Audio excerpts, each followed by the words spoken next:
Ano ang kinain ko? Itong mani ko, mahal. Bakit? Tinitignan mo yung sa baba ko, ha?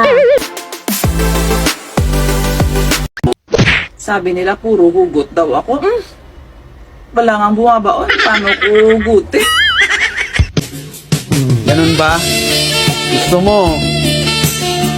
Baunan ko. Para may mahugot ka. Nung bata pa ako, panakot sa akin, kakainin kita. Ngayon mo ako takutin.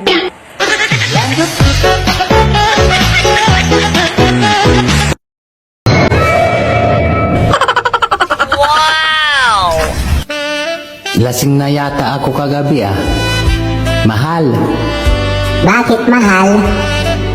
anong klase ng karne ang kinain ko kagabi? Mahal. Hindi karne yun, mahal. Ano ang kinain ko? Itong mani ko, mahal.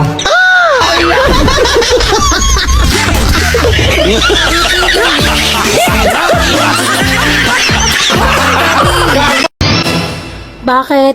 Tinitignan mo yung sa baba ko, ha? Naniniguro lang. Kung original yan. Mamili ka!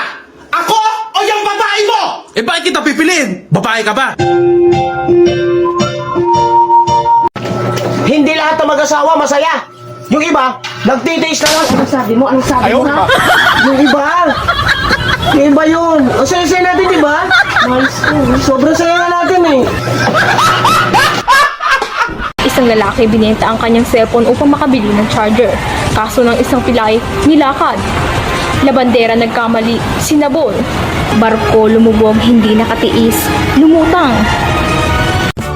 Lagutan ako sa kong asawa bay. Kaya nga naman, magsigilagisgot. Nadtong namatay niyang bana. Buutan ko no. Maayo gani bay, kay maura na igihisgutan si mong biyudang asawa. Ang ako yung asawa. Nga naman, magsige na magughisgot kung ano sa siya mabiyuda. Pre, may itatanong lang ako. Ano yung pambansang hayop? Yung ex ko.